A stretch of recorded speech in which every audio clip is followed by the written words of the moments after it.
106.7 Energy FM. Pag wag mong sabihin radyo. Sabihin mo. Pwede sasabihin. Yun! At syempre, Metro and Mega Manila, kayo patuloy pa rin po nakatutok dahil wala tayong sasayanging sandali. Dahil eto ang pinakaantabayanan yung Pangga Bingo Plus Panalo. At yan sa atin ang Bingo Plus, sa Bingo sa Saya, plus sa Panalo. Sa mga oras na ito, mga Pangga, atin pong, alam mo yun, kukunin at magkakaroon ng chance tayong mag-drop ng ball sa ating Pinoy Drop Ball para sa programa ni Baby Toby. Diba? Kaninang morning yan. Dahil wala nga si Baby Toby, eto na muna. Unahin natin yung kay Baby Toby. Para sa programa ni Baby Toby, ang maswerteng, Patanggal ako nun. Ay, oo. Ang maswerteng nakakaloka, ang maswerteng lucky card para sa programa ni Baby Toby ay ilaglag mo na, girl. Ayan. Ang bola sa ating Pinoy Drop Ball, eto na nga't gumugulong pa, babalik kaya ay!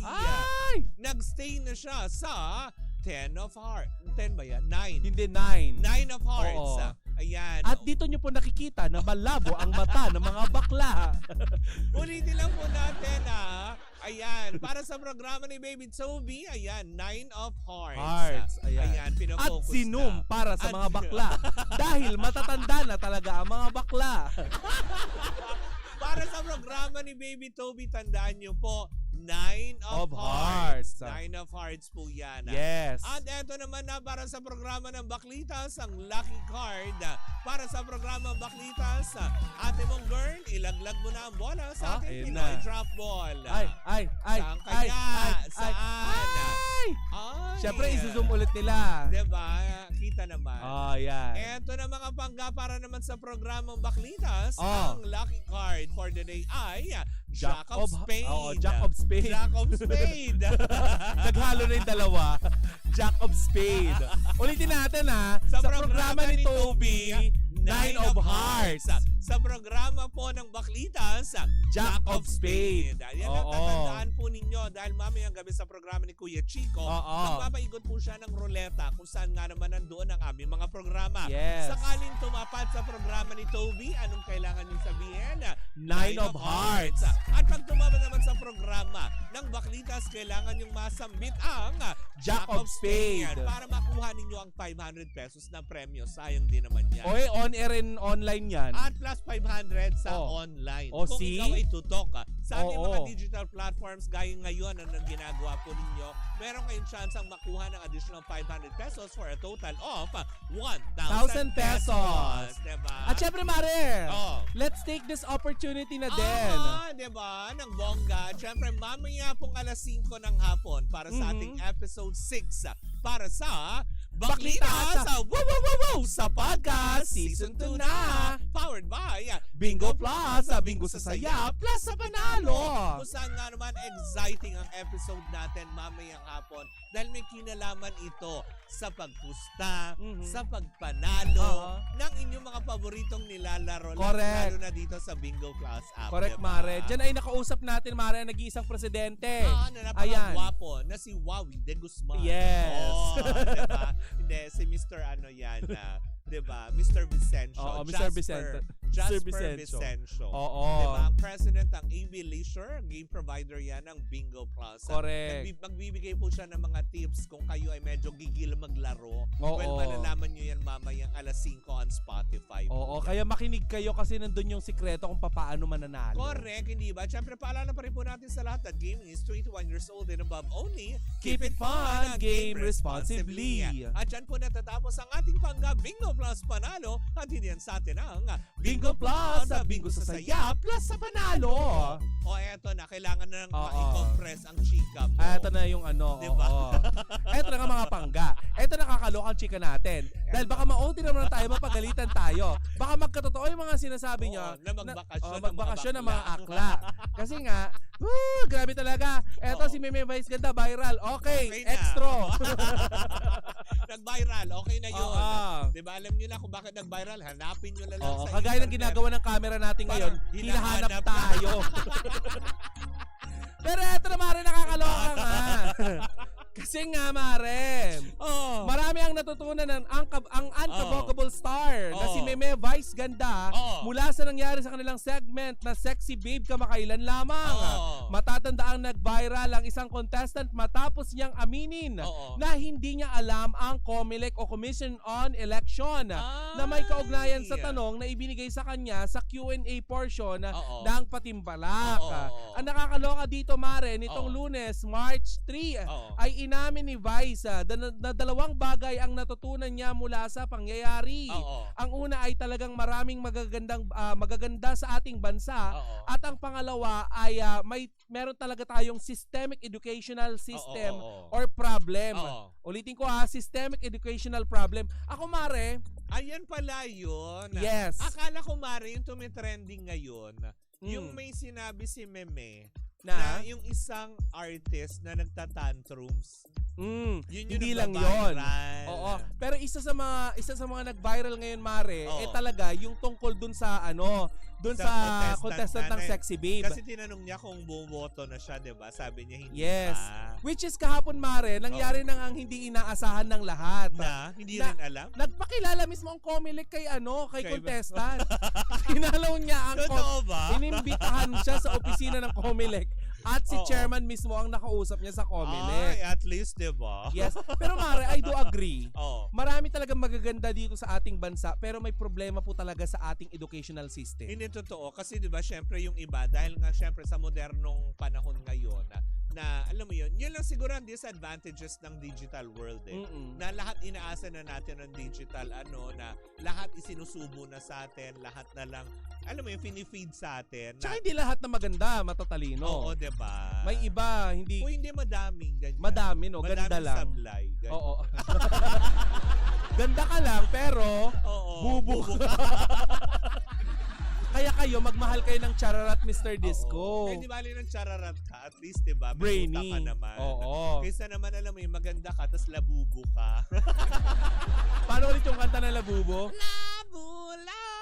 Labubo ka!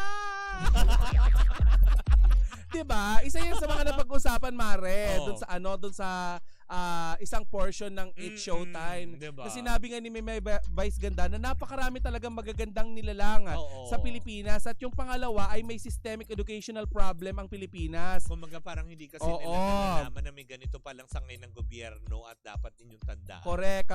Pagpapatuloy pa ni Meme Vice Ganda, Mare, ay may educational problem, may educational crisis sa Pilipinas na dapat nating i-address. Oo. Actually, alam mo, napapanahon itong mga chika ni Meme Vice Ganda nito kasi Correct. COMELEC nga, Mare, Oo. napakinggan at Oo. nalaman nila yung issue na ganito. Oo. Kaya ipinatawag nila at inimbitahan nila yung contestant. Correct. At para sa kaalaman ng lahat, ang COMELEC po ay Commission on Election. Ano nga ba, Mare, ang Commission of Election? Sila mismo ang tanggapan kung saan namamahala, lalo pat pag may mga ganitong botohan, ng mga taong iluluklok or mga taong napupusuan yung maging, alam mo yun, leader ng ating bansa, ng inyong nayon, ng inyong syudad, Yes. 'di ba? Na sila lahat ang tagapangalaga niya na maging matiwasay at maging maayos, 'di ba? Kumaga para Correct. maging fair, maging labanan at hindi Oo. tatakbo si Marian Rivera hawak ang balota. Correct. Di ba naipalabas Pikos na ang Oo. gamit. Picos machine? Kasi Oo. kapag Picos lang, Mare, sa babae yun, Iba pala hormonal yun. imbalance yun, Ay, okay, ate. okay. Oo. Pero Pikos alam, machine.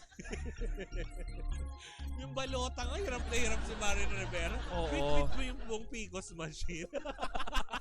kasi baka nakawin.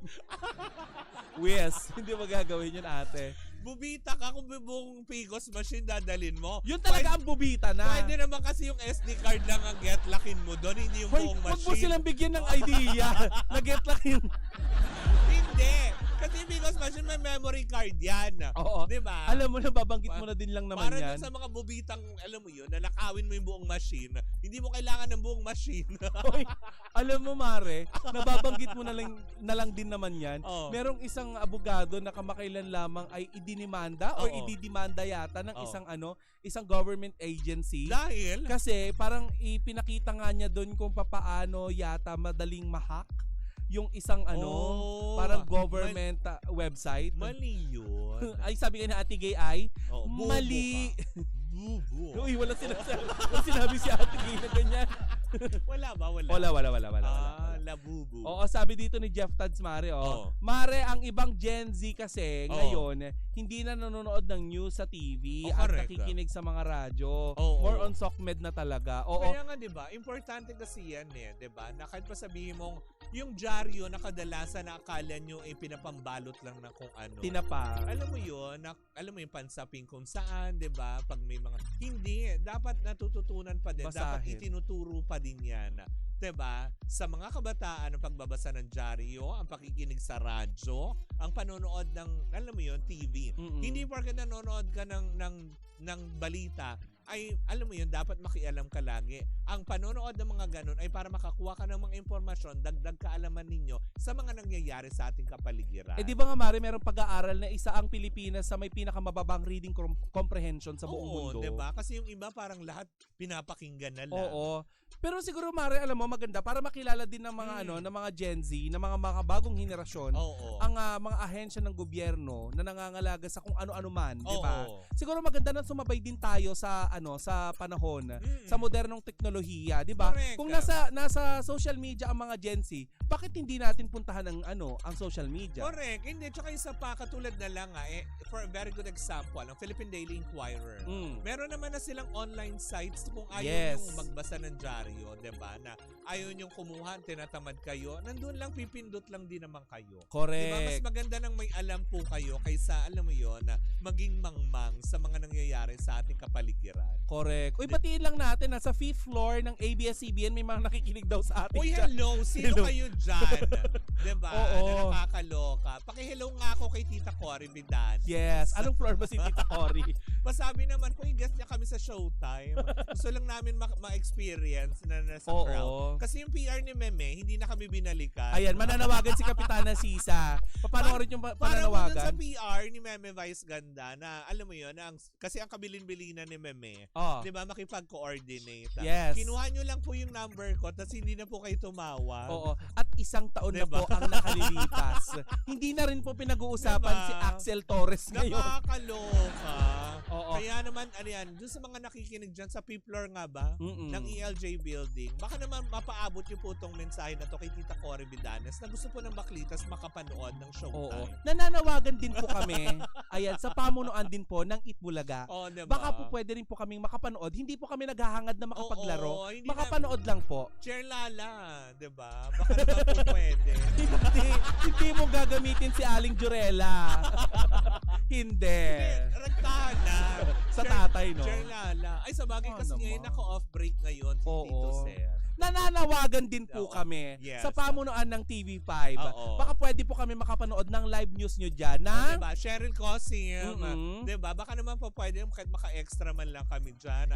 Kahit sa alam mo yun, sports balita, Oo. ganyan. Ay, wala na nga pala si Tito Mikey doon. Oo. Ano? Sino Baka kayo pumalik pwede sa niyo pong kanya? i-guess ang Baklitas kahit sports edition lang. Diba? Oo. Kami na ang Hindi naman pupunta. kayo mga sidekick ni Jervic. Oo.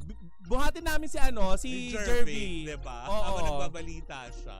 Oo. Na nakakaloka. Uy, pero alam mo, Mare, Mm. sakto itong mga sinasabi ni Meme Vice Ganda upang nang sa ganun ay mapag-usapan Kasi meron tayong mga kababayan na ngayon ay nakaasa sa social media. Oo. Tapos connected din sa politika. Maganda Correct. siguro na yung mga tumatakbo ngayon sa politika mapakinggan nyo yung mga simpleng hinaing ng ng mga mamamayang Pilipino Correct. upang may pagbasihan kayo sa mga ipapanukalan yung batas. Di ba? Kung hindi man, kung ayaw kayong pakinggan, kayo bilang boboto sa darating na Mayo, hindi ba? Mm-mm. Ay maging matalino tayo, mapagmatyaga. Oo. Diba? Na parang tipong tama na yung dahil kilala nyo lang o ganon, dapat alamin nyo kung talaga nakakatulong sa inyo. Correct. Sabi nga nila, Mare, harsh man to pakinggan, no? Huwag kang bubo, bumoto. Oo. Yun ang tagline yan. Yun yung totoo naman Oo. din. Diba? Panawagan lang po natin, yung sa tingin nyo nakakatulong at magkakaroon kayo ng benepisyo. Mhm. Diba?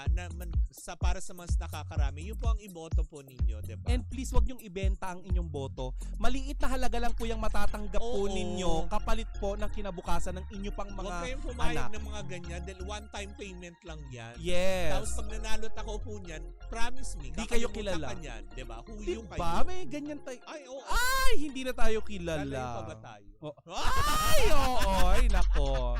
Huwag kayong ganon. Oo, di ba na nakakaloka? But anyways, ako mga pangga. Ayan. At syempre, meron ka pa bang idadagdag? Wala na mare, hanga ako kay Meme Vice ganda nowadays. Correct, Kasi hindi ba?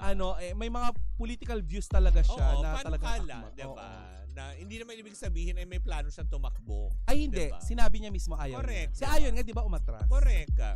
Diba? May mga ganong aspeto para lang makatulong pukawin tayong lahat. Well, in the meantime, mga panggat, sumayin nyo na naman ng isang edisyon ng Baklita sa Wow! Muli po ako po si Kapitana Sisa. At ako na po